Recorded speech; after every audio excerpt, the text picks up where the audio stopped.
Good morning. Welcome back to another edition of PreMarket PulseScan with yours truly, Dex the Algo Capitalist, aka the Vulcan, coming to you live from PulseWaveTrading.com, home of the world famous PulseWave price trigger reports that we put in your hand each and every trading day.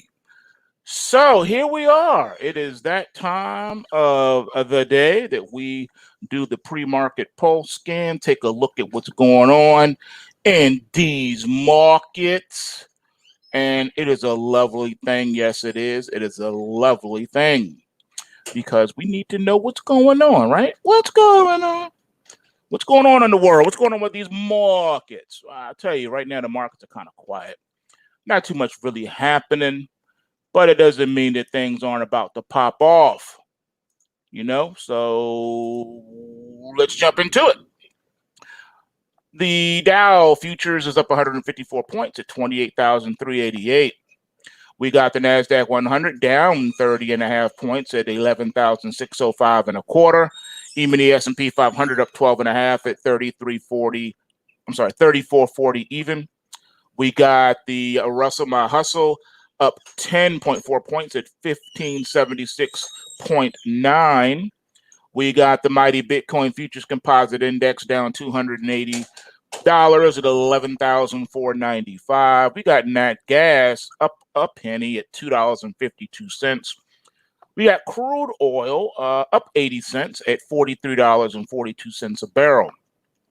The long bond this morning is not acting like the strong bond. It's down a full point in 1830 seconds, trading at 177.28. That's 177 and 28 30 seconds. We was just we were north 180 about a week ago, and now we are dropping. Gold futures down $2.30, trading at $1,936.60 an ounce. Silver up 14 cents, trading at $26.75 per ounce. Moving over now to our currencies, we got the US dollar index down 29 pips at 93 even.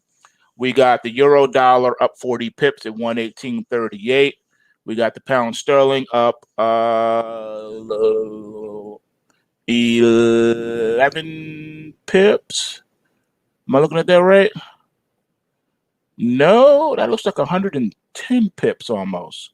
Yeah, I think it's 110 pips at 131.70. The Australian dollar is up 27 pips at 71.89. Canadian dollar down 33 pips at 131.80.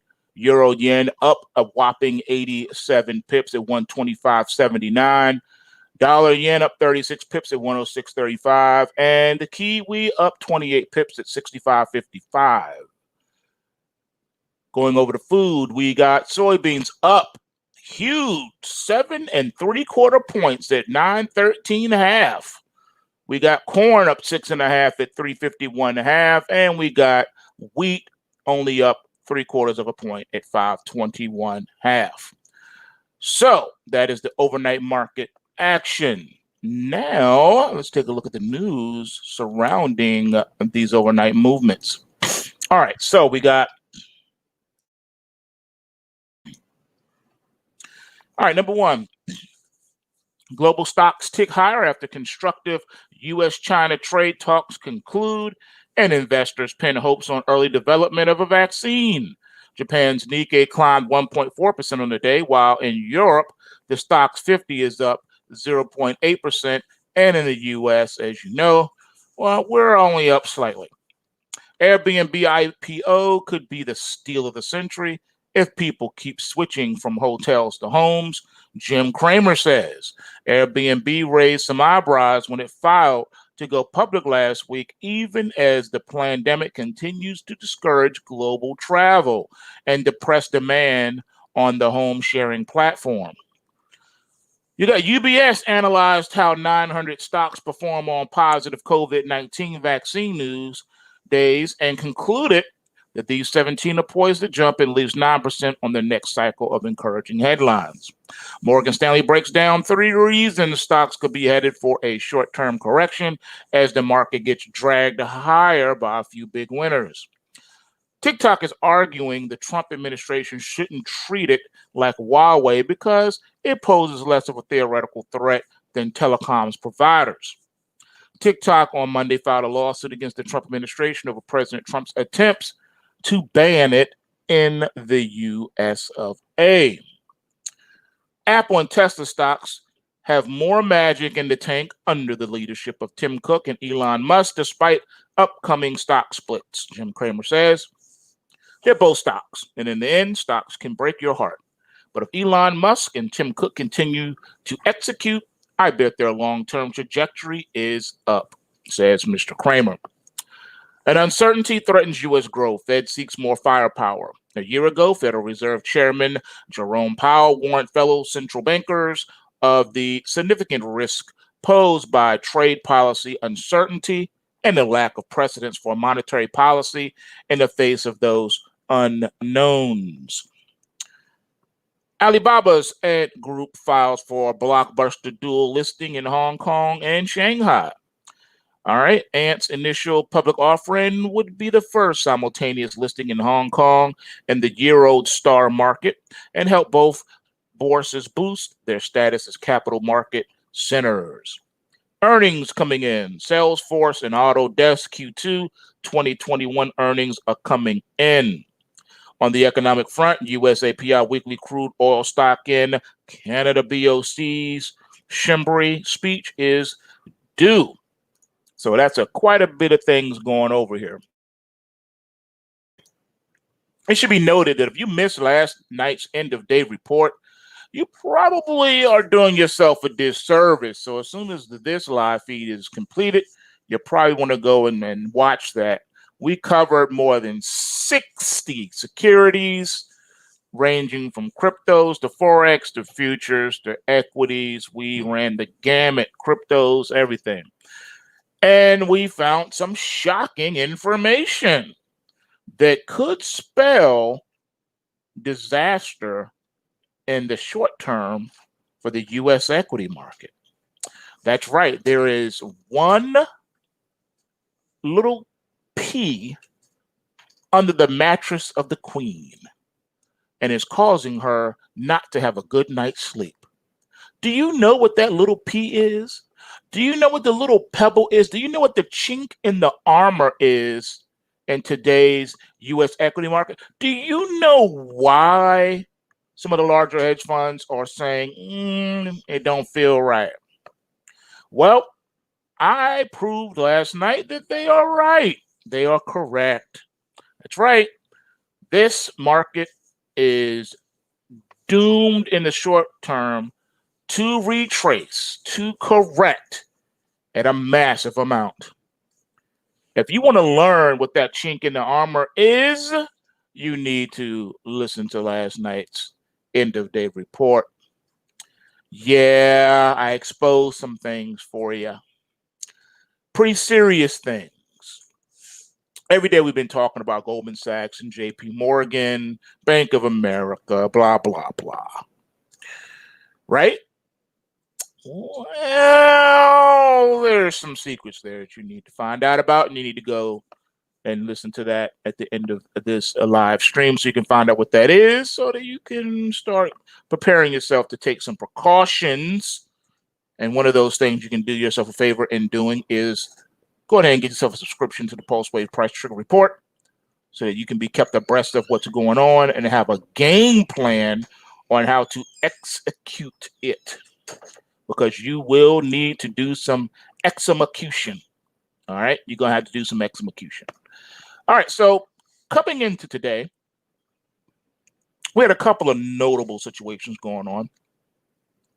We had an oversold alert, which is like a tertiary rally alert on soybeans. And sure enough, beans are doing what they do.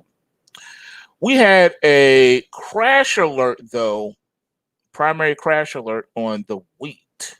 That's why wheat is only up 3/4 of a point, while everything else is up 6 and 7 points, respectively. We also came into today with a secondary crash alert on the mighty Bitcoin Futures Composite Index, which would explain it being down the way it is right now in the early goings. Yeah, we kind of had a warning there. We knew that the pullback was going to come at some point, and it's here. Then we also had a secondary rally alert in the nat gas, which would explain why it's kind of holding on right now. So yeah, now it's not pulse waving as of yet. We have gotten no upside production this morning, but it's that watch alert is still there. It's still early in the day.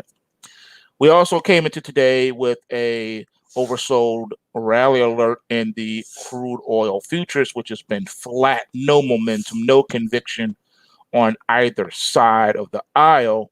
And yet we wake up this morning with the market giving some upside production. So once again, it is so important to know what's going on, ladies and gentlemen. Don't be left out in the dark.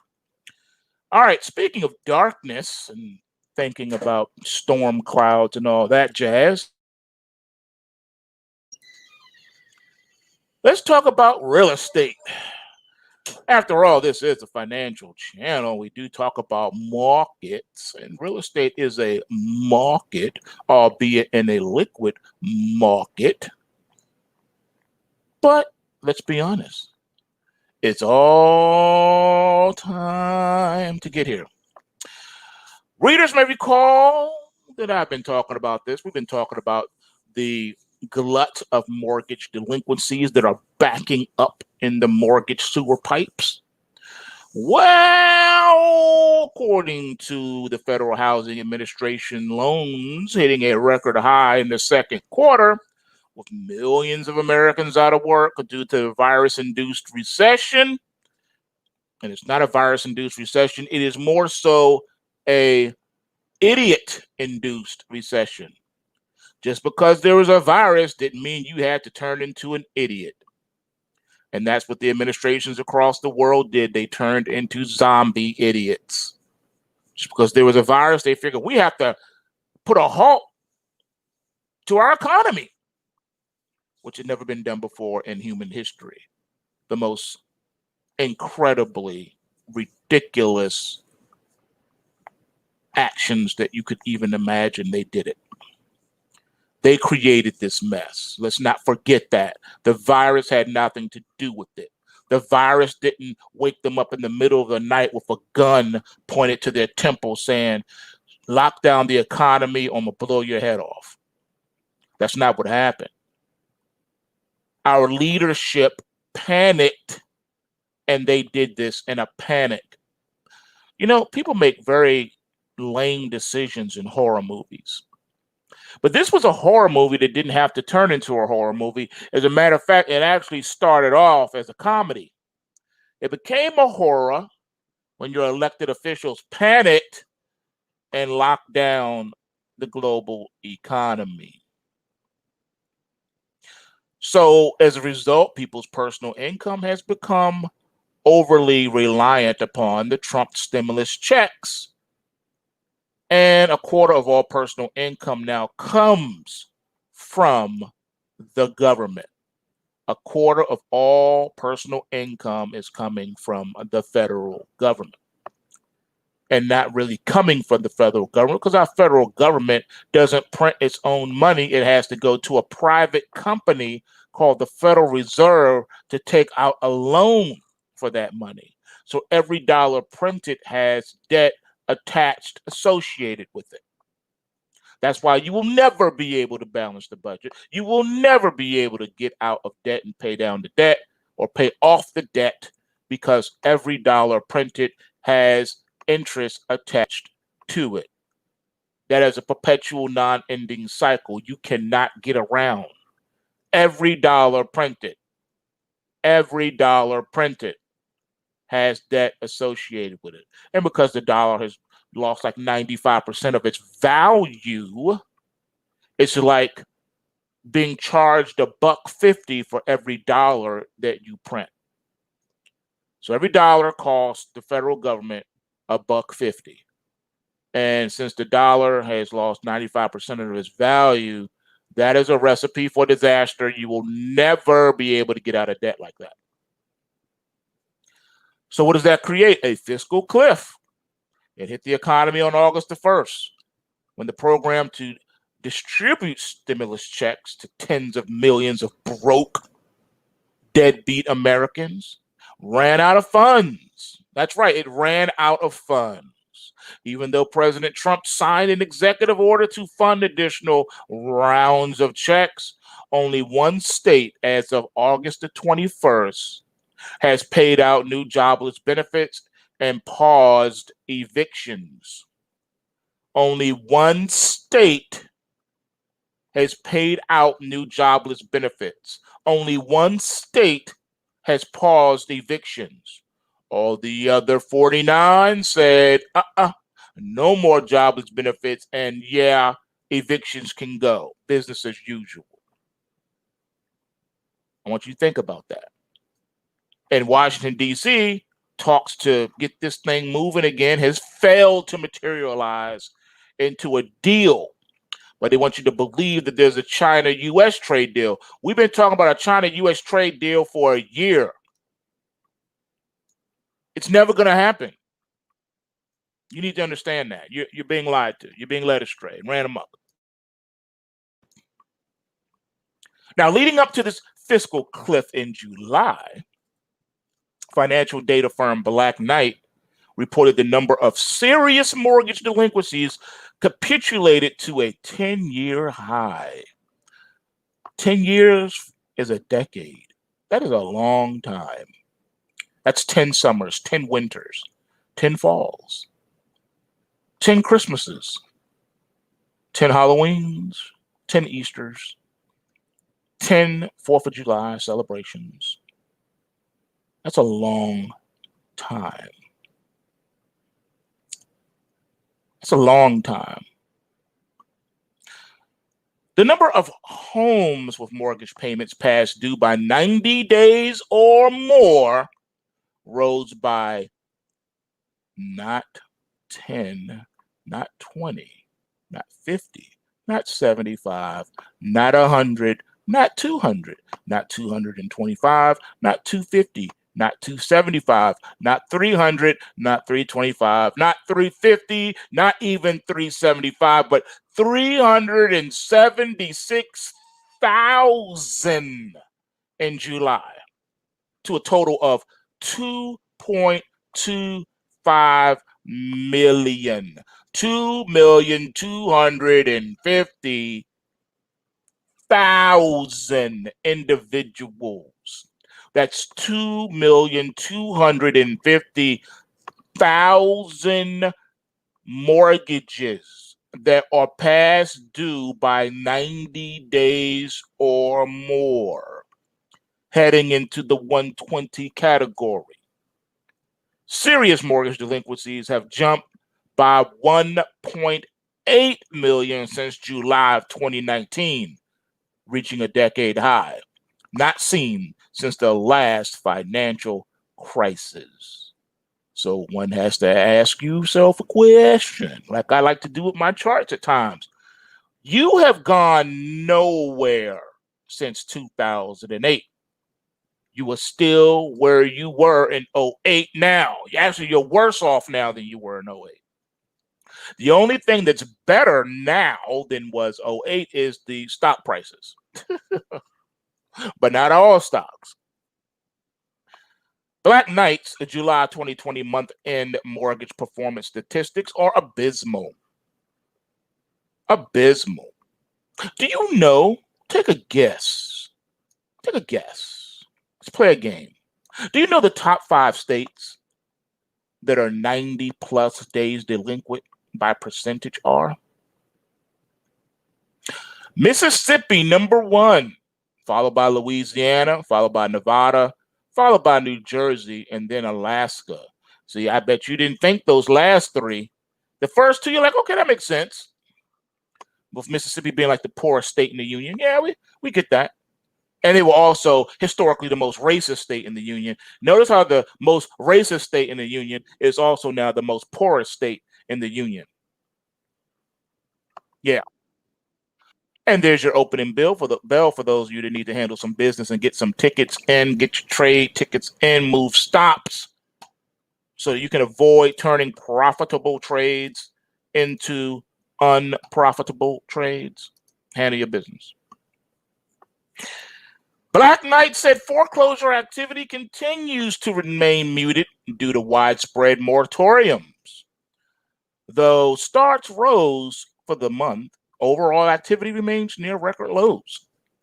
See, they want to bait and switch you and play verbal gymnastics with you. So just the other day, we had the housing starts numbers that came out, and they were great. It was like, yeah, these housing starts look absolutely amazing. But when you dig deep and you lift up the hood of the car and check out the engine, all you have is thousands of spiders and cobwebs and no engine. So the car looks great on the outside. The body, you see a Lamborghini. It looks nice. You can't wait to drive it. And when you look under the hood, there's nothing but cobwebs and spiders. Disgusting. It's absolutely disgusting. You have the outer shell of an appearance of a muscle car. But when you pop that hood, it's nothing but cobwebs and roaches and spiders and all types of bugs and nasty, disgusting insects. The car can't get out of drive. It can't move unless you push it like Fred Flintstone. That's what's under the hood. So they want to make it, oh, the mortgage industry is good, the housing industry is strong. It is not. It is not. It is not. Not. Cracks are in the dam of pent-up mortgage delinquencies, and they're becoming larger as the presidential election nears. Still, millions of folks are unable to service mortgages, remain protected from foreclosure by the federal forbearance program, in which borrowers with pandemic-related hardships can delay payments for as much as a year without penalty. But what happens when the program finally ends? Winter is coming. And all the payments that were deferred come due, could result in housing market decapitation. The prospect of a tidal wave of foreclosures could be ahead, as the mortgage industry and government's policies were merely short-term measures to push a housing crisis off until after the election. Now, see, traditionally, when a person could not pay their mortgage, they were called a deadbeat, and no one had any mercy for you. No sympathy, no compassion. But now, because so many people are getting hit, they feel, you know what, we got to go out here and we got to put in federal moratoriums. But you didn't have no federal moratoriums for the working poor prior to the pandemic. You had no sympathy for them. Some people even pretended like they never even heard the term and were unfamiliar with the working poor. People who were working 2, 3, 4, 5 jobs and still poor, who could not get out of poverty, no matter how many jobs they work, because the human body can only work for so many hours a day before you will collapse. You need to be able to eat and sleep. Without the appropriate amount of sleep, the body wears down and becomes prone to illness and infection. And then you become a corpse. So it doesn't matter how many dead-end jobs you work, you still can't get over that poverty line. Disgusting, isn't it? That means you got to make $50,000 a year. You got to bring in 50 G's just to be at the poverty line. You're still at the poverty line. So if homeowners still can't find jobs as the labor market recovery falters, then their ability to service future mortgages becomes impossible. At the same time, deep economic scarring is being realized, resulting in the shape of the economic recovery transforming from a V-shaped recovery to a Nike swoosh. Now, even with part of the housing market booming, that is primarily due to folks ditching metro areas for suburbia or even to the country, and ultra low mortgage rates pulling demand forward in such a massive way that today's boom will lead to much lower activity in the future. Now, just think about it. Millions of folks still can't pay their mortgages, and many of them still can't find jobs. But of course, none of that matters as President Trump distracts the sheep from all of this that's going on under their noses and points to how well the NASDAQ is doing. Now, I warned you guys about that decades ago. When I first came on YouTube, I told you that it doesn't matter that the higher the Dow goes, the poorer people will become. I told you about that. People thought I was bugging when I said that. I warned you then. I told you what was going to happen. I told you what was coming. But few people listened, told me I didn't know what I was talking about. And now everyone's like, help us, save me, save me, save me. What does this really mean? It means that the world is bugging and falling apart. Did you know in Paris, riot police stormed into a bar in Paris? Do you know why riot police had to storm into the bar in Paris? Because people were not social distancing. Riot police, because people were not social distancing. There's footage out of Paris, France. This shows riot police storming a bar and beating people with these billy clubs, with these nightsticks, because they were not properly socially distancing. You say you want socialism, you say you want communism, you want totalitarianism. All of that is behind the word socialism. Socialism does not mean what you think it means. It's just a softer name for communism and totalitarianism. But make no mistake about it, socialism is communism, is totalitarianism, and there's no two ways about it. It doesn't matter if you want to throw the word democracy in there or whatever you want to call it. This is democratic socialism. That's even worse. People who use that term are not doing you any help or favors. They're doing you a disservice, because the word democracy means mob rule. So you have mob rule socialism, the mob being the government, the police authority, the law enforcement, mob ruling you, socially being ruled by a mob of jackbooted thugs with billy clubs. That's what you want? The incident occurred during the Champions League final between Paris Saint-Germain, Bayern Munich, which the bar goers were watching on television. Around a dozen fully kitted out riot cops raided the bar in the middle of this and violently removed people from the premises. According to Paris police officials, the crowd was dispersed because some people were not wearing face coverings or were failing to follow social distancing rules, reports Sky News. More than 200 people receive a police caution for not wearing masks. The incident is made even more bizarre by the fact that the people inside the bar were behaving peacefully while actual riots were taking place across the rest of the city. According to RT, the streets of the French capital descended into chaos with multiple incidents of vandalism and looting. But they let them go, let them do what they do. But we gotta come over here and bust people across the head with these billy clubs because they're not social distancing in this particular bar. Now, let's get to the real meat and potatoes of this situation.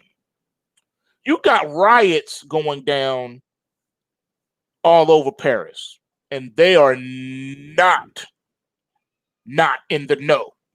A riot is loud. A riot is chaotic. Oh yeah, the police know what's going on that. That should be all hands on deck. But no, not all hands on deck. No, we're gonna let Rome burn.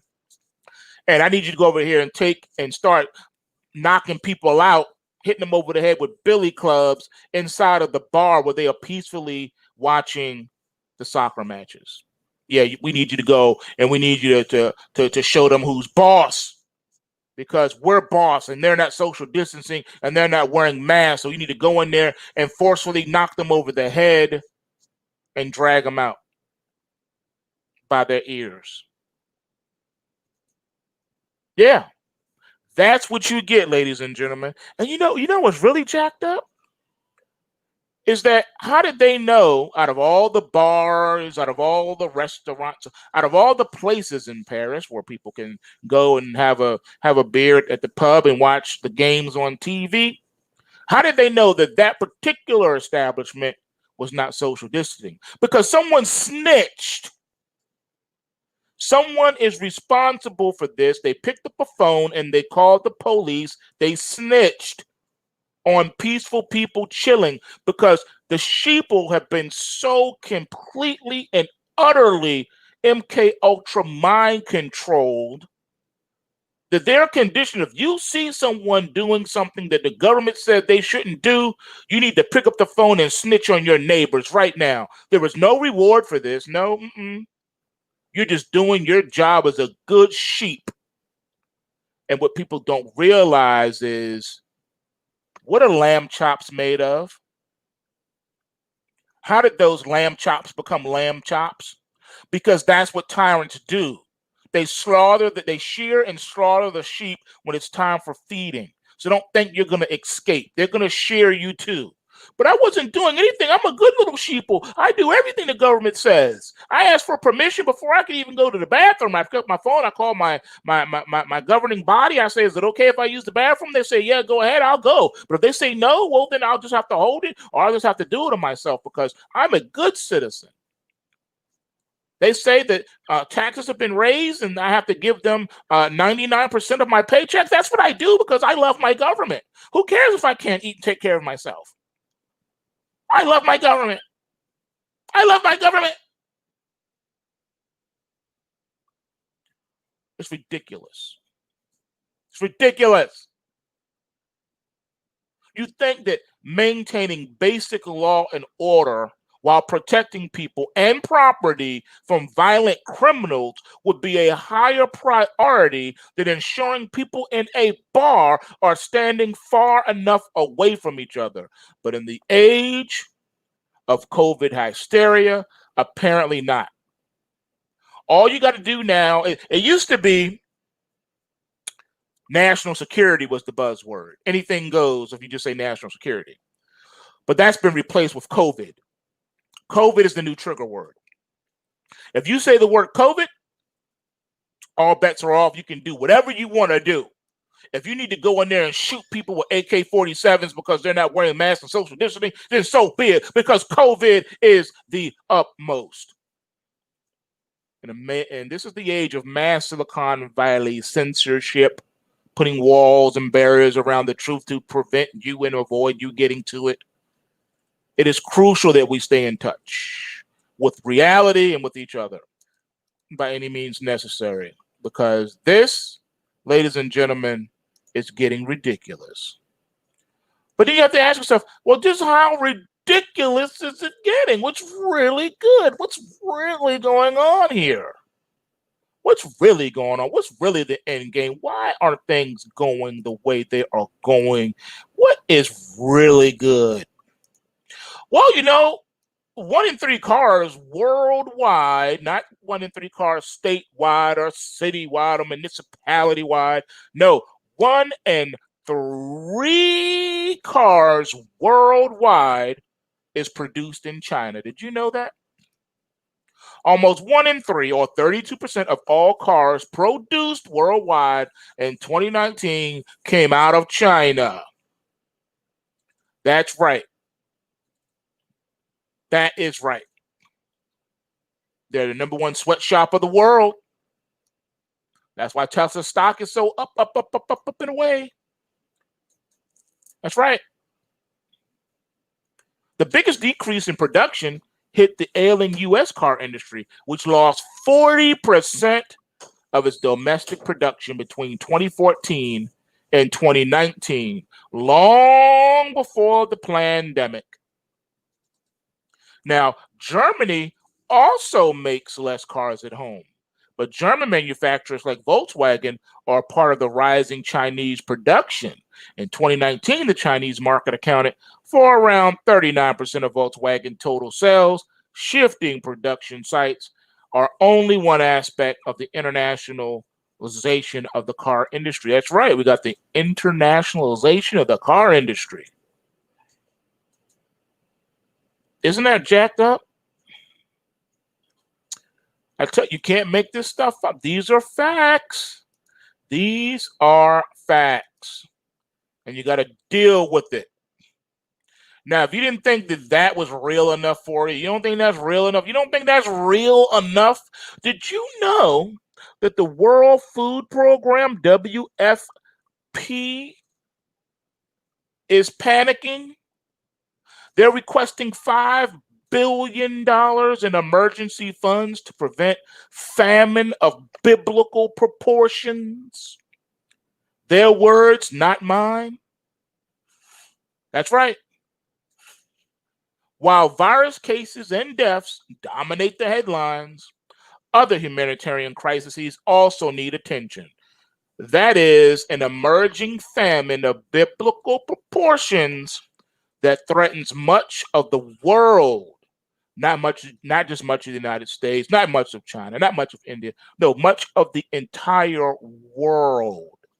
The United Nations World Food Program, WFP for short, Director David Beasley told the TASS News last weekend in an interview.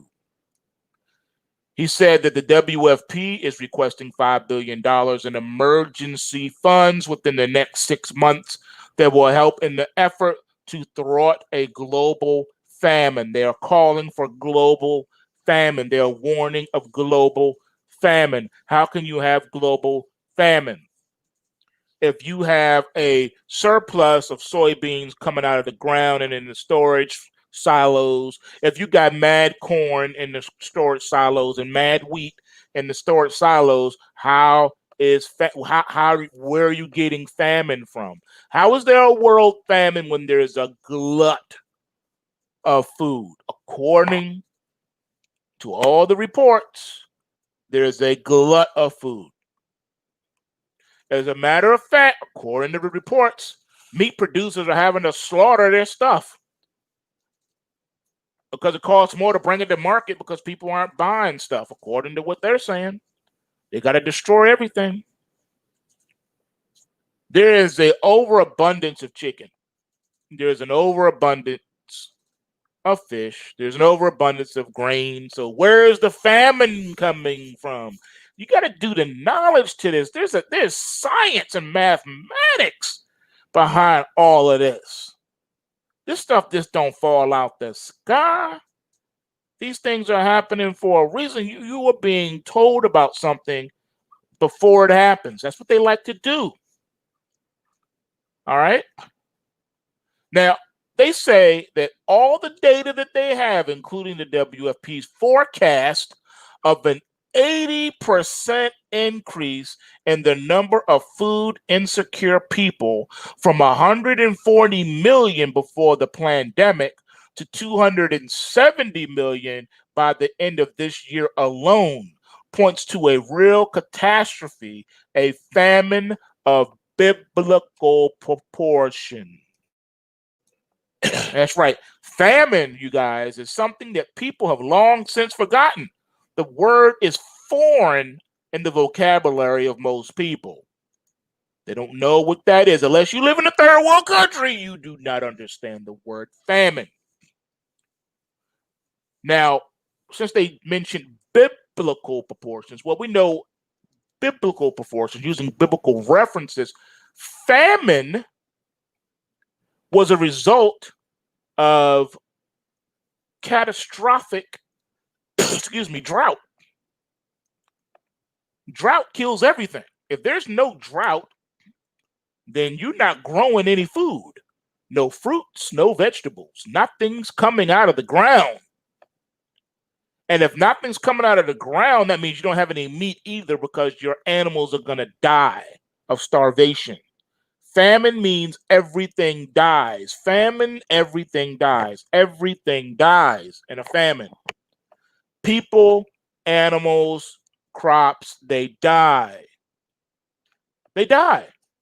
Insects die too, because a corpse of an animal will only be on the ground for so long. What are the insects going to do? There's nothing to eat. There's no food coming out of the ground.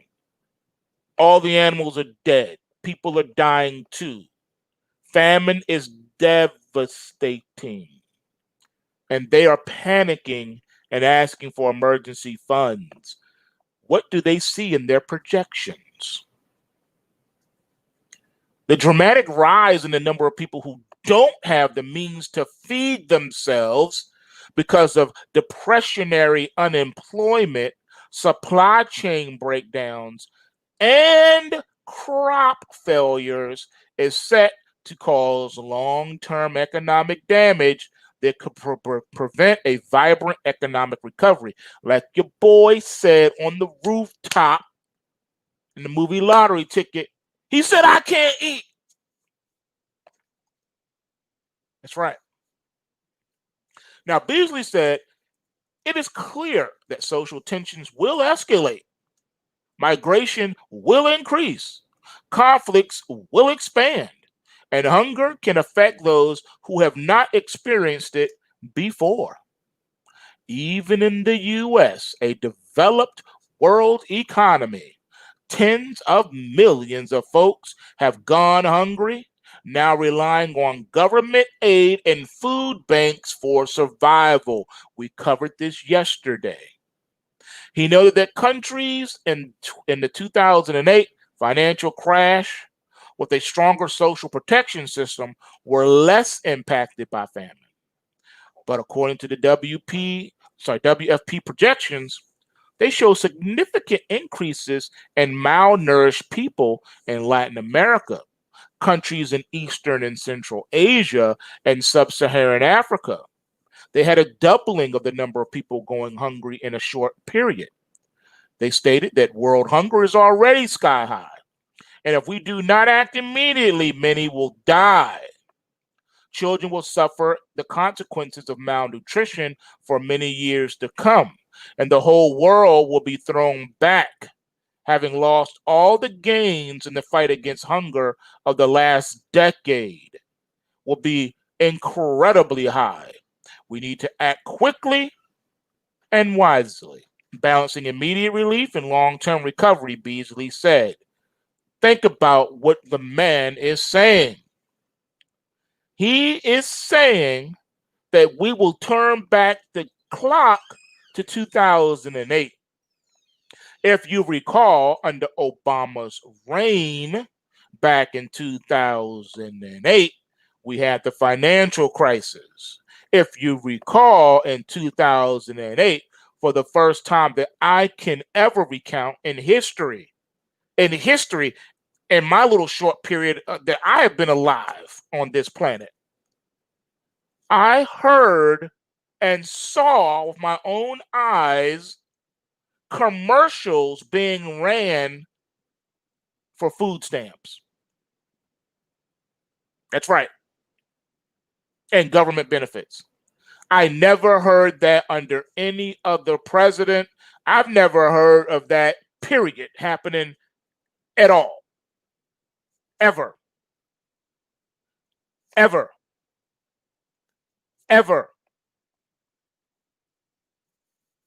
And at that time, nearly 50 million households were on some type of subsidy. Now, that number has doubled in a decade.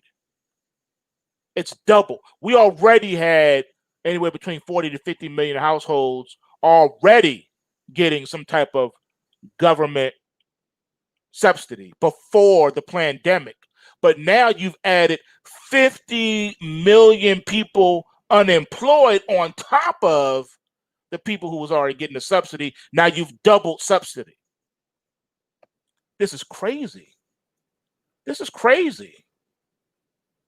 This is crazy. This is crazy. So this is a fact.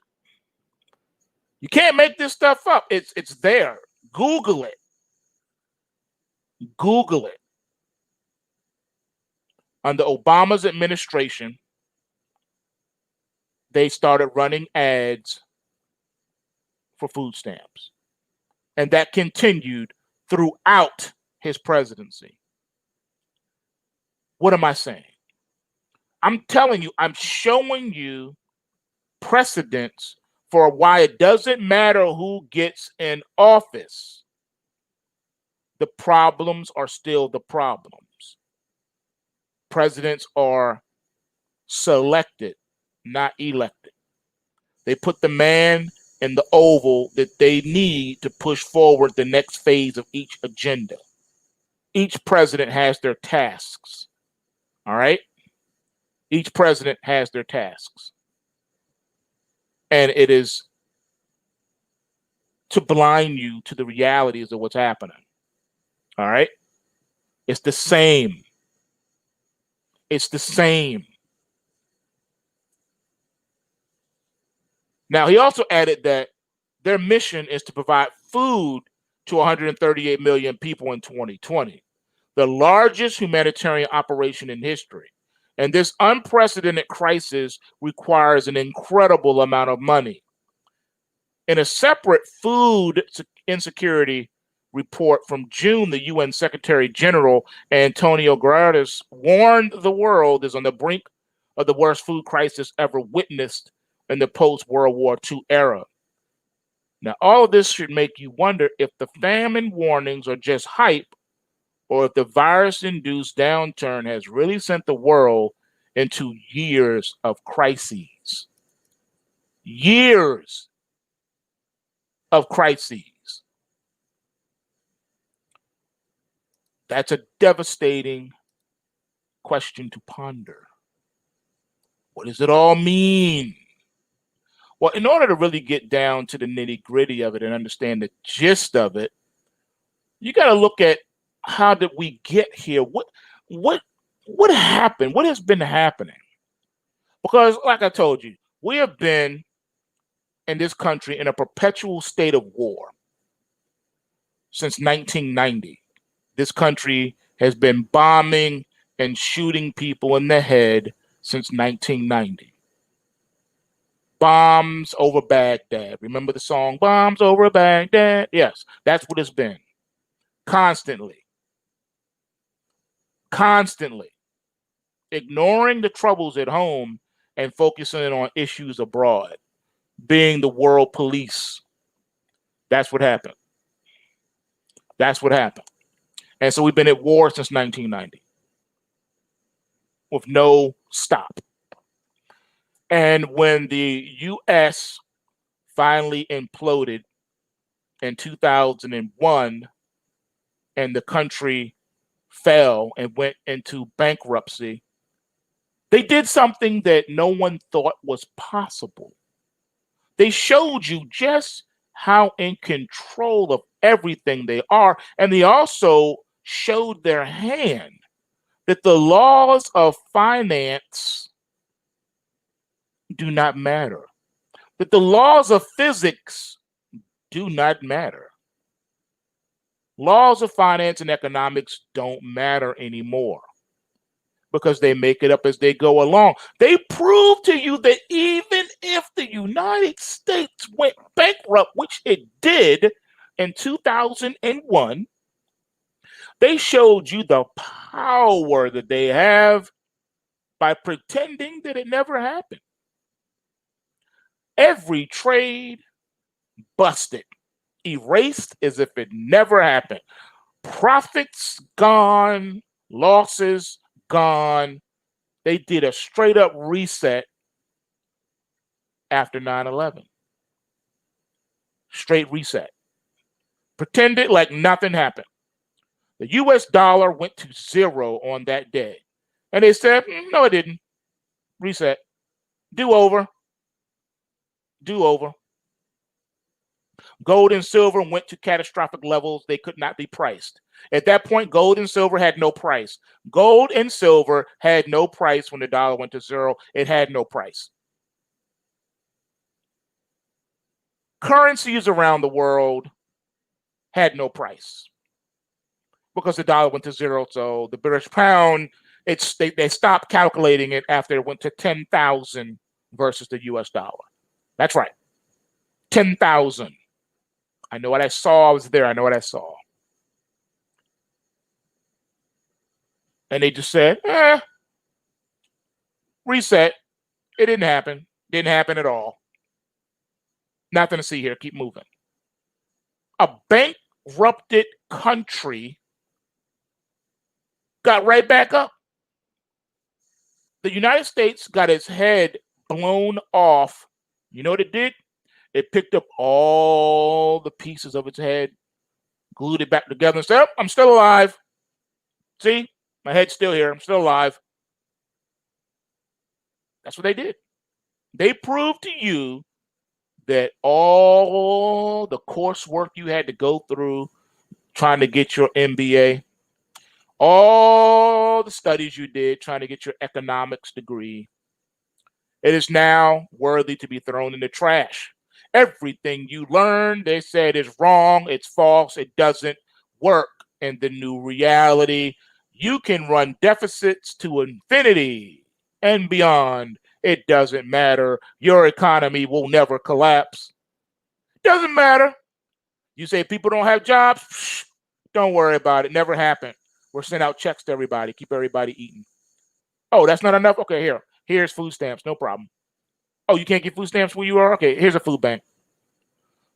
Everyone keeps eating as if, excuse me, nothing happened. They keep eating. No one's starving. You may be homeless and living on the street, but you're not starving. You're not hungry. They got you. They said, we got you. We got you. Oh, your landlord wants to throw you out? Moratorium. Next. You mean I can't throw them out? Nope, can't throw them out. Can't evict them. Nope. All right, well, I'm going to foreclose on this mortgage shop. Can't do that either. Moratorium. Nope. Sorry. You see what I mean? No matter what you throw at the United States, the Federal Reserve has an answer. We'll just print more money. But doesn't that bankrupt someone? Oh, it doesn't matter. But we can't even pay the interest back on the loan. Oh, it doesn't matter. Print more money. Your laws of finance and economics do not work anymore. The system died. We're under a new system now. A digital system, when all they have to do is push the return button on their keyboard, and voila, you have an infinite amount of money. The Federal Reserve has a program that is similar to a save wizard for the PlayStation. All they have to do is push a button, and now you have 9999999 gold, 9999999 silver, 99999 strength, infinity energy, infinity health, infinity resources, and you're in God mode. Your character cannot be hurt. It is a master cheat code. Nothing matters. You got the cheat code on. Doesn't matter. Doesn't matter. None of that matters. Doesn't matter. You can forge for any item. You can buy any weapon. You can do whatever you want in this game. This is a video game where you are God. You can do whatever you want. Your character can't die, can never run out of money, can never run out of anything. No character, no enemy can hurt you. You're invincible. You're impervious to pain. You will never die in this video game. And that's what the Fed has done. So when people are shouting from the rooftops, but this is going to all end in a disaster, they say, no, it won't. What do you mean? There are 50 million people out of work. It doesn't matter. We got stimulus checks coming. Yeah, but how are they going to eat? We got food stamps, and we got food lines, bread lines. Don't worry about it. But they're going to get kicked out of their houses because they can't pay the mortgage. We got moratoriums. Okay, they're going to turn off the electricity and turn off the water. Moratorium. Can't do that either. Against the law. They got you. So you have all these economists coming out and saying, but this is all wrong. And they're saying, shut up. What do you know? The NASDAQ is all at all-time highs. Shut up. You don't know what you're talking about. Yeah, but if you buy bankrupt companies like that, you're just gonna your account's gonna blow up. No, it didn't. Stock's up. But the company just filed bankruptcy yesterday. I mean, they're Chapter 11. Doesn't matter. But the stock got delisted. Yeah, we put it back. But I don't understand. I thought the rules said that if a stock trades below $1 for X amount of time, that they get delisted. Yeah, we brought it back. But it's trading at 2 cents. Yeah, I know. It's going to stay on the NASDAQ. Don't worry about it. Those are the answers you're getting. You're scratching your head saying, none of this makes sense. It's, don't worry about it. It doesn't have to make sense. It is because we said so. So the U.S. is not going to go bankrupt? Nah, we got this. But the government doesn't have any more money. Don't worry about it. We'll print more. This is where we are. This is the altered state of consciousness of the global economy. It's sad. But then you have to start thinking, okay, well, if none of this stuff makes sense and I got to throw my economics degree in the trash, I got to throw my finance degree in the trash, throw my MBA in the trash because none of the rules apply anymore. What about the next phase of the crisis? It's going to be an even greater global financial crisis. You know that. So let's take a look. If a banking system is sound and robust, it can usually withstand financial and economic shocks and little brief periods of hardships. Not a problem. But a banking system may be fragile. Now, usually this is due to high leverage levels where banks have either lent aggressively or carry risky financial investments on their balance sheets. Now, usually it's both. But see, banks can also have a weak financial position with chronically low profitability and insufficient reserves. As we have explained and talked about time and time again, this is exactly the state of the European banking sector where it's finding itself today. All right, this is what this is. This is why you should be concerned about what's happening overseas for the first time in your life. It used to be, before we had a real global economy, everyone was only worried about what's happening at home. If something's happening in China or Spain or Italy, Portugal, who cares?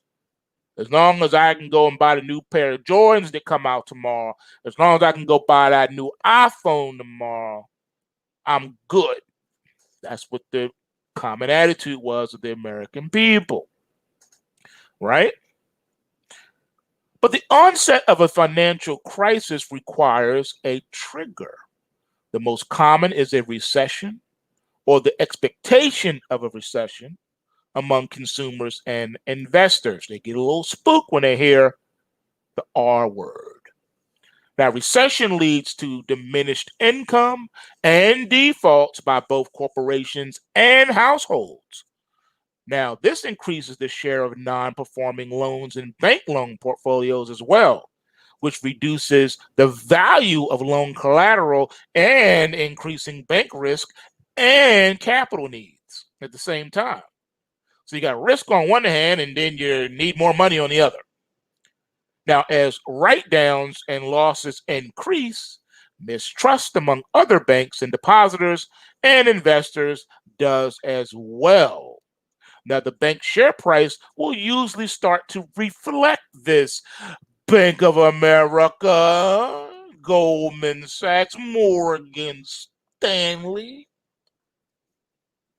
How about bank runs? Well, if suspicion spreads, banks will be apprehensive about counterparty risk and will be unwilling to lend to one another, even on an overnight basis. They're like, nah, I don't trust you. Nah, Ninja, I don't trust you. Not at all. Now, if allowed to continue, this will have a calamitous impact on liquidity and money markets. Now, when we talk about liquidity, let's not forget the bad S word. No, not the 4-letter S word, the longer word. Speculators. Without speculation, there is no liquidity anyway for any markets. Always remember that. When everything turns bad and goes left, they want to blame, oh, those speculators. Remember Obama when he was in office? Oh, those speculators. People who spit those words out that way have never owned and ran a business. They've never employed people a day in their life. They don't know what they're talking about. Without speculation, there is no liquidity. That's why speculators exist, to provide liquidity for those that produce and for those that manufacture and use. Plain and simple. The speculator comes in between the both entities and adds that liquidity so that they can get in and out of the markets as they need to and see fit. Nabisco and Farmer Brown need to have a speculator come in between them so that they can have the liquidity that they need. If the speculators never existed, there will be no liquidity. Always remember that. All right, because Nabisco needs to buy wheat from Farmer Brown. Farmer Brown needs to lock in at a favorable price because he believes that the price of wheat may drop. Nabisco is also concerned about that. They don't want to lock in and buy Farmer Brown's high wheat prices today. They want to take advantage of the wheat prices tomorrow when they drop. So Nabisco wants to buy wheat at a cheaper price. Farmer Brown wants to sell his wheat at a higher price. You have a problem. There's no deal. No deal can be done. Farmer Brown needs this price. Nabisco needs that price. In comes the speculator, stands in between them and say, hey, I'll take the other side of that. Nabisco, you want to buy it cheaper? I got you. Farmer Brown, you want to get a higher price? I got you. Enter the bid-ask spread. Speculator stands in between them and says, you know, Farmer Brown, I will go ahead and I will take advantage of your price, and you, Nabisco, I'll take advantage of your price, and boom, boom, the risk now is spread between the individuals instead of the buyer and the seller. Now the speculator comes in, and that risk now is spread out. So when you have idiots blaming speculators for why the market is falling or for why the market is rising, just keep in mind that without these speculators, you would have no liquidity. Therefore, you would have no market. All the world markets would dry up overnight. Everything from bonds to precious metals to stocks to cryptocurrencies. I don't care what the market is, it will lock up in a heartbeat if speculation ever goes away. Always remember that. No liquidity, no market. Got to have liquidity. Got to have volume and open interest. So don't ever forget that. Because you're going to start hearing them saying, those darn speculators, those Robin Hood app traders, don't blame them. You need them. If they did not exist, this market would be a lot less exciting today. We need more speculators to come in the market and bring even more liquidity. But see, they want you to believe that the speculators are moving the markets. They're not moving the markets. They're adding liquidity to the markets. We all know that the big money moves the markets, not the little man, the little guy on the street with his little $10,000 trading account. He ain't moving nothing. It's Bank of America that's moving the market, not little Joe, not Joe Plumber. All right, always remember that. Don't let them pull the okey doke on you and give you false information. Now, in the worst case possibility fueled by rumors and insider information, a bank run will ensue where depositors try to withdraw their money suddenly and simultaneously. In years past, depositors would queue outside of a bank office to obtain cash. Now withdrawals are largely electronic. Now, at the same time, the bank's investors and institutional counterparties rush to lower their exposure by frantically selling its stocks and bonds, as well as derivatives and other interbank liabilities. If this continues, trust in the bank is broken and it fails. Growing speculation about the financial health of both sound and unsound banks, combined with funding issues, eventually triggers a system-wide banking crisis. Yeah. Now, in history, there have been many different triggers for financial calamity. The triggers for the Great Depression of the 1930s was a recession, which first crashed the U.S. stock market in October of 1929. And then that started the banking crisis in October of 1930. The financial crisis of Japan in the 1990s started from an asset market crash in 1990.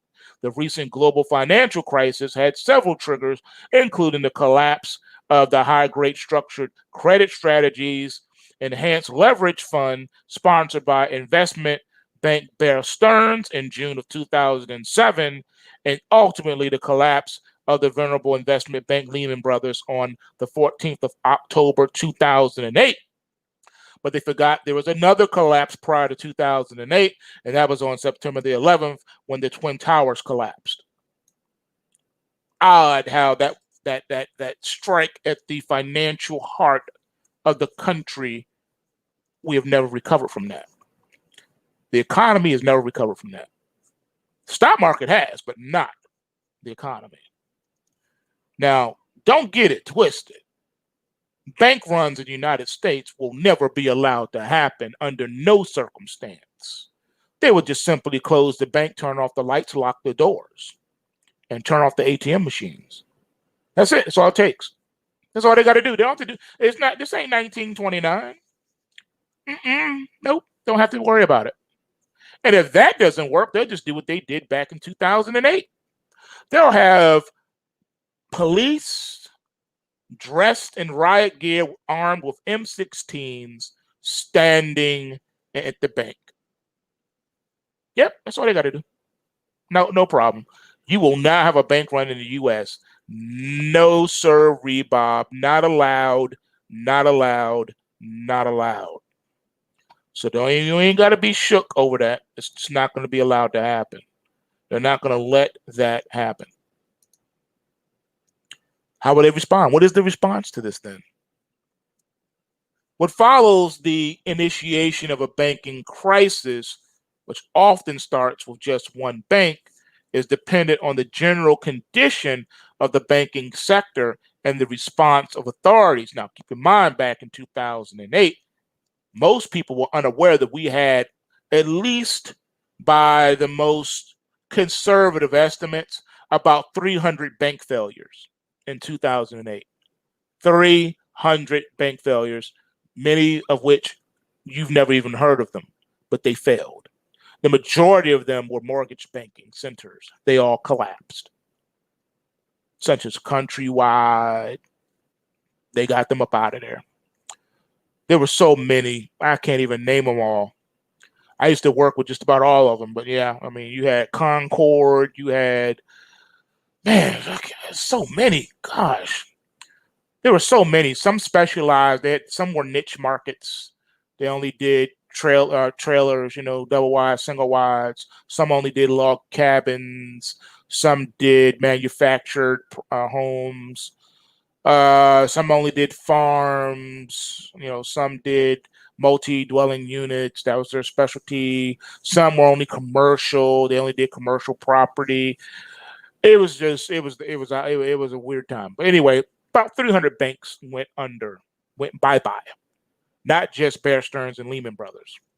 They're just two of the biggest names, but don't forget, Washington Mutual went bye-bye. Bye-bye. Bank regulators can take over a failing bank. They can ensure the payment of depositors' guarantees and arrange for the merger or acquisition of the ailing bank by a stronger financial institution. Now, this well-established process provides that bank customers, depositors, and borrowers are protected, while equity owners, management, and some or even all creditors rightly bear the losses.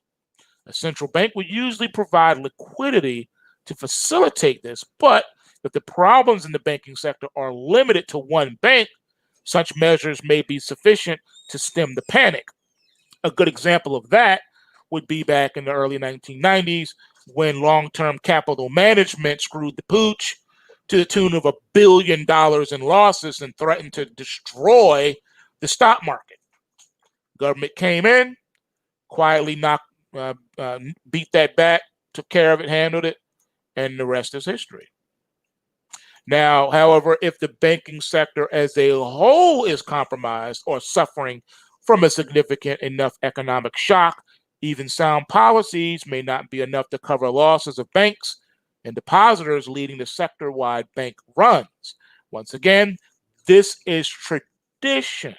This is the old world, the old economy. We're no longer operating under the old world and the old economy. Welcome to George Jetsonville, where now everything is digital and electronic, and with a push of a button, you can make it all go away. Daddy can make it all feel better just by the push of a button. That's right. You ain't ever got to worry about no bank runs up in here. They tried that back in 2008, and they were sorely surprised at the quick response and overwhelming force of the Federal Reserve. What are the implications of this nonsense? Well, in a traditional banking crisis, credit will become restricted, and credit lines are likely to be withdrawn, especially those to enterprises. Stop right there. Do you remember that the equity lines of credit were canceled back in 2008 without notification? People would go to try to use it, and they'd be like, oh, no, it's not working. Call the bank, be like, yo, what happened? Oh, yeah, we turned you off. But why? I don't have any delinquencies. I don't have any late payments. My debt to income ratios are on point. They say, yeah, but right now is a risky time for the bank. We just can't have no HELOCs roaming around out there. So your HELOC is out of here. Out of here. Out of here. That's what they do, man. That's what they do. So when the banking crisis is global, as it will be this time around, access to credit will be restricted globally, with hedging activities sharply curtailed as a result. For example, from 2007 to 2008, the global gross capital flows plunged by 90%. Of course, people are unaware of that. People have very short-term memories. Now, the availability of so-called freight derivatives, which are used by end users like ship owners and grain houses, like the example I gave you a few minutes ago, and their suppliers, such as international trading companies, to mitigate the risk of shipments may face a collapse. Now, we talked about the shipping industry a while back and what was happening there. That should be monitored also. Now, this would mean a serious reduction in or even a complete halt to global freight activity. Now, if we have a halt to global freight activity, that in and of itself is famine. Because if you don't have goods coming into the country, whatever you have in country, once it runs out, that's it. That's it. Rationing won't help to do anything about that. Trust and believe that. What happens when, like Jim Rogers said, what happens when you can't find bread at any price? You can be a billionaire and say, I can afford to buy whatever the price is, I can pay it. I'm sure you can. But what about when there's no bread available to buy? You can't get it at any price. That's what a global freight halt would do for you. Okay? Straight up. Now, while it's impossible to evaluate precisely how serious the impact of a collapse in the availability of these derivatives would have on global freight, we have to assume that it would be large because manufacturers will not ship without adequate insurance. Why should they? Why should they suffer the loss and absorb that in and of themselves when you can spread that risk across many many sectors. Now, in the case of a global financial crisis, we therefore have to be prepared for, number one, a collapse of asset markets, collapse in global availability of credit and banking services, collapse in global demand, collapse of global freight, and in the worst case, the collapse of the global financial system, which will be a global systemic crisis. Let's break this down. When we say a collapse of asset markets, instead of your NASDAQ in a parabolic bull market, you start getting a correction that then turns into a algo shift, which turns into a ravaging bear market. That'll get people's attention. How about a collapse in global availability of credit and banking services? Again, small businesses can't get that loan they need. You only need a bridge loan. For those who don't know what a bridge loan is, a bridge loan is exactly as it says. It's a bridge. It is designed to get you from point A to point B. So let's say you got a $100,000 check coming from services rendered, but it's gonna take a month to get to you. You need to survive and be able to pay your distributors and pay your expenses, pay your employees, right? Until that money comes. So the bank will go ahead and front you that money in advance enough to get you from here until the 30 days or however many days that is.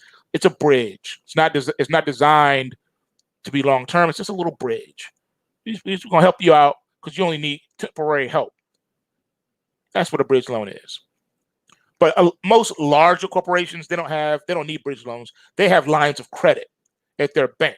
So how the average person has like overdraft protection, well, large institutions have super overdraft protection, such as like I remember back in the day, back in the 80s, Giant Foods, which is a large grocery chain in the DMV, they had a $30 million overdraft protection line of credit.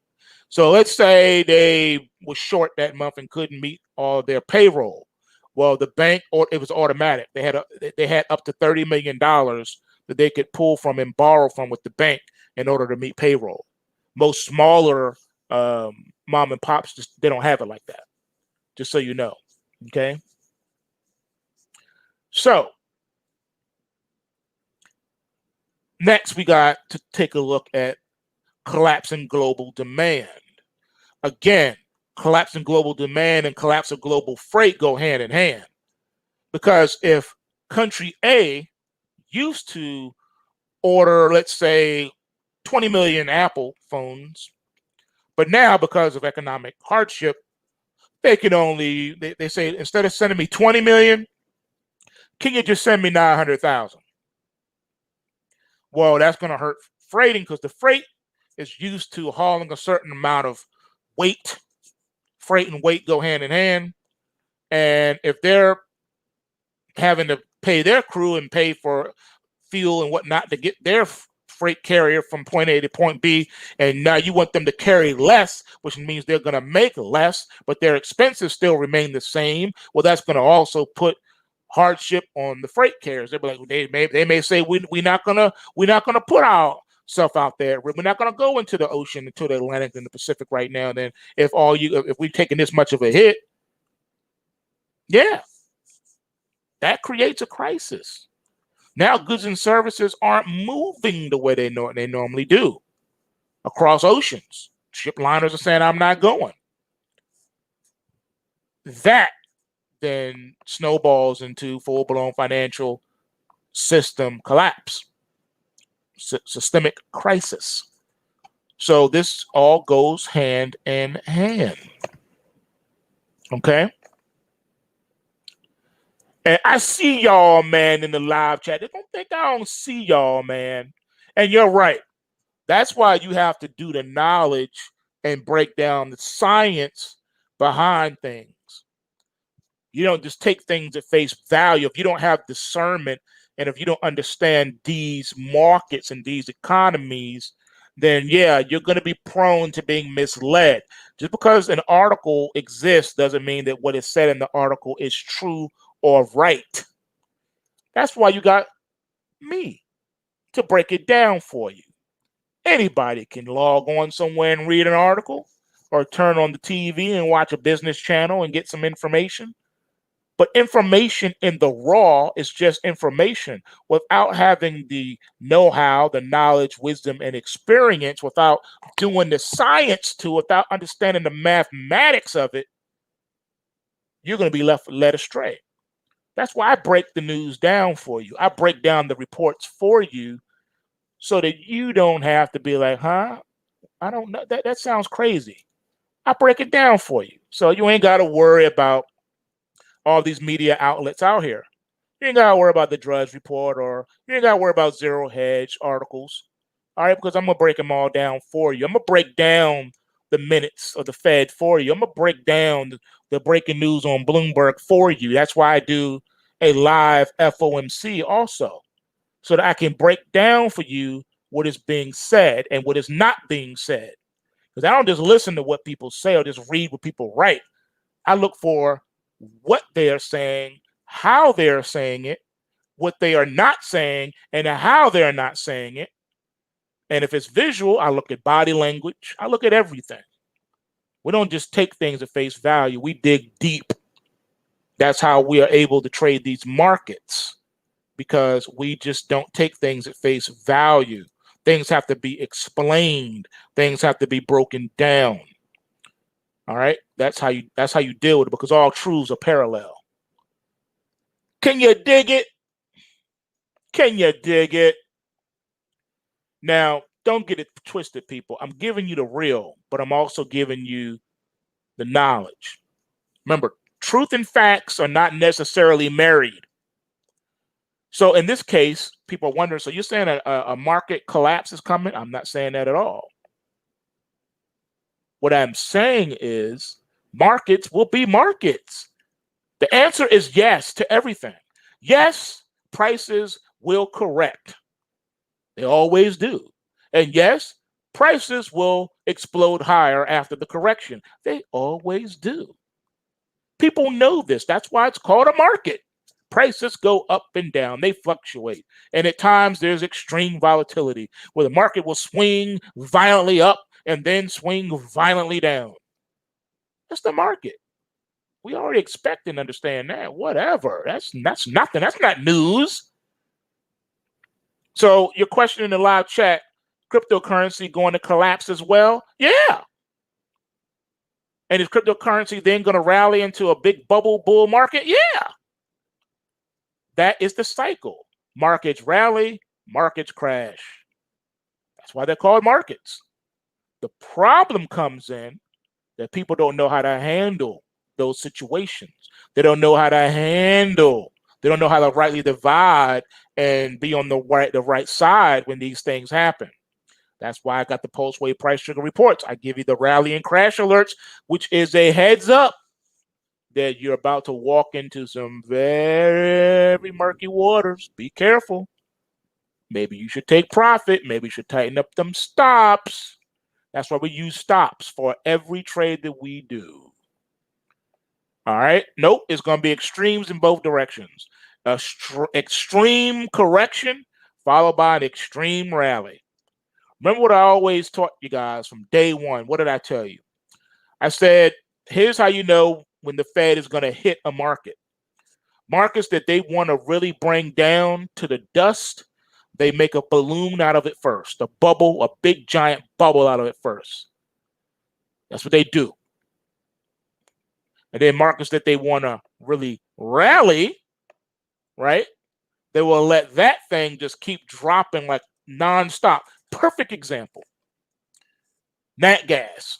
Everybody hated nat gas. It was the only market I knew for a time that was going down every day, taking out prior day's lows, nonstop for like 2 years straight, just straight down, just nasty. And now look at it.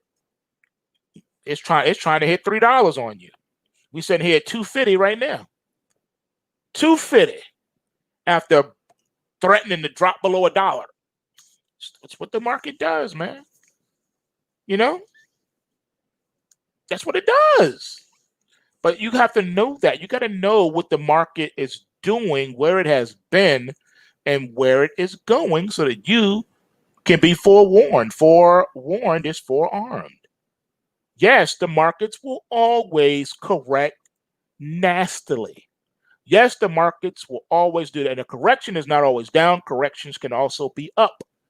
Bear markets are known for monstrous bear market rallies. Most bear market rallies are more powerful, 10 times, 20 times more powerful than bull market rallies. You just need to know that. Just like in a bull market corrections tend to drop fast and heavy, more so than in a bear market.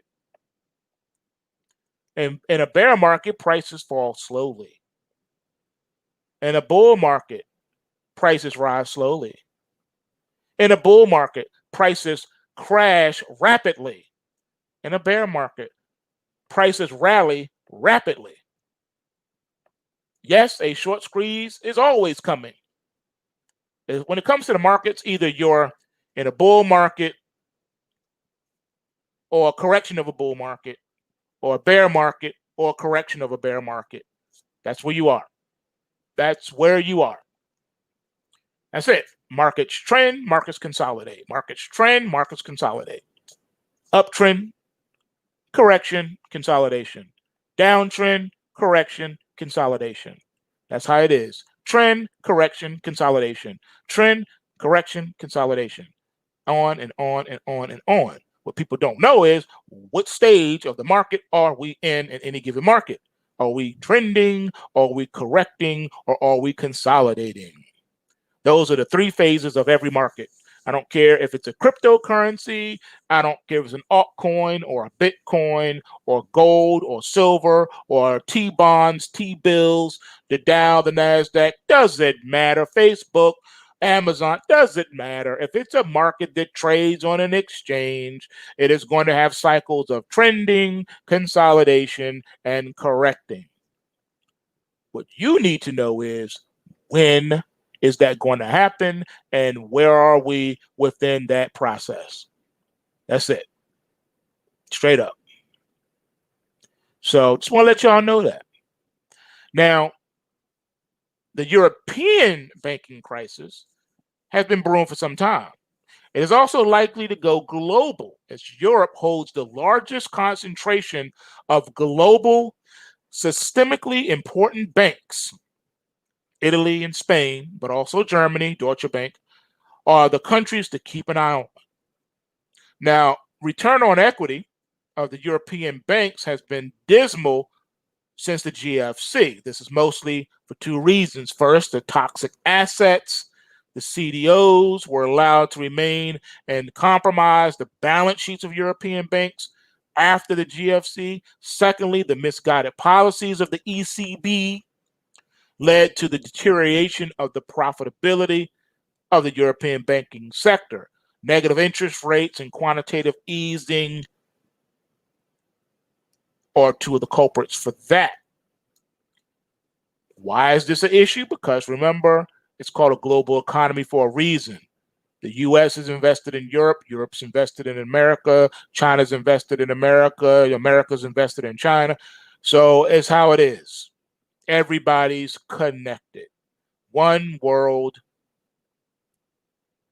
market leads to a one world currency. All right, you get it? Now, I know some of you are your head spinning a little bit. You're thinking and you're like, well, what about the end times and what about eschatology and I believe this, believe that, maybe this, maybe this, maybe that. Well, just remember, ladies and gentlemen, things are not always black and white.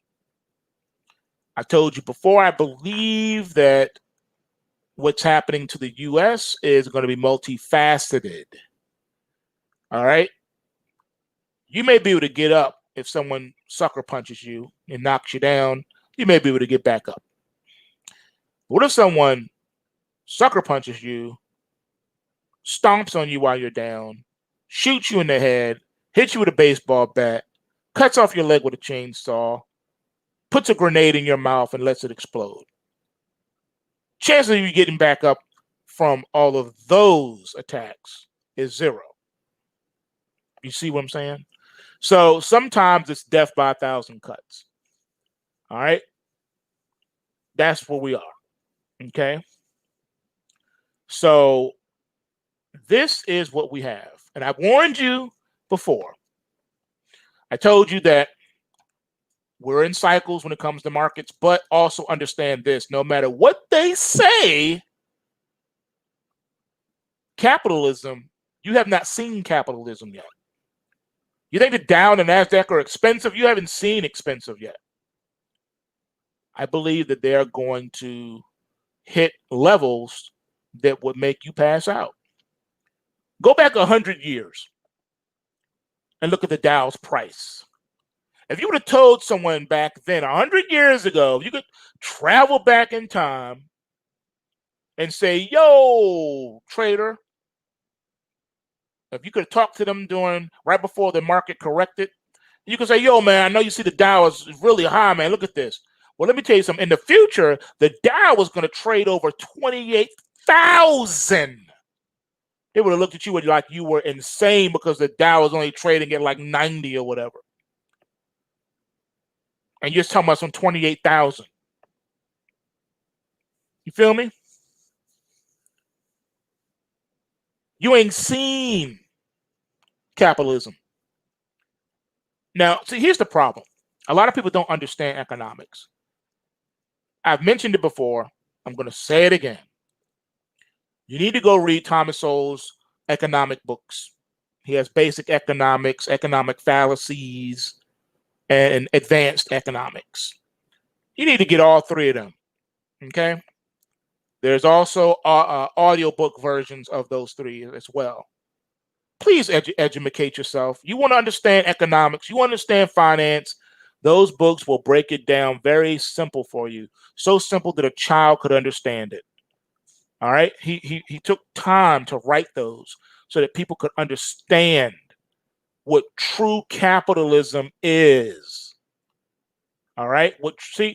We've been miseducated. Lauryn Hill is not the only one that's been miseducated. We've been miseducated in the United States. We've been told lies about just about every subject, to the point that makes people hate the word capitalism because they see so much corruption. But what they don't understand is everything has been corrupted. When corruption abounds, it makes everything look ugly. And that's what they want. That's what they want you to feel. But capitalism, true capitalism, is the best economic system. All right? Under the Austrian economic framework. Marxism, communism, totalitarianism, terrible, terrible. There's no economics under those systems. There's no capitalism under those systems. It's the government taking care of you under those systems. The government tells you what you can and cannot do, and they provide for you. You do not provide for yourself. That is a subservient system where you have to look to the government to provide all of your needs instead of you providing for all of your needs. And that's what people are begging for right now. They're begging for the government to take care of them so they don't have to go to work anymore, so they don't have to work a career. Understand, you won't have a career under communism. Whatever you do, the government owns everything you do, and they own you too. That's why they can do whatever they want to you. You have no rights under communism, under socialism, under totalitarianism. You have no rights, and therefore you have no one you can go talk to, no one you can report to, no one you can complain to. And under those paradigms, there's no litigious society that you can turn to and say, I'm just going to sue, because you won't be able to sue the government. You won't be able to complain to the government, because they'll just go into the pub and crack you over the head with the billy club. That's what they will do in situations like that. And they do it for a reason. All right? They do it for a reason. You need to know this. And you're right, Santana. If you accept benefits and privileges, you have no rights. So you got young people who are ignorant of economics. They are ignorant of finance. They are ignorant. They don't understand financial structures. They don't understand governmental structures. They're actually begging for totalitarianism and don't even realize it because they think that's what's going to make them free. They think that's what's going to give them what they need because they have no work ethic, because they have no morals. All right? I've been warning this forever. All I can do is lead you to the water. I cannot make you drink. I can't make you drink, man. I can just lead you to the water and say, look, man, just warn you. All I can do is warn. Look, here this is, here that is. Get with it, or you know what's gonna happen. You know what's gonna happen. You already know what this is.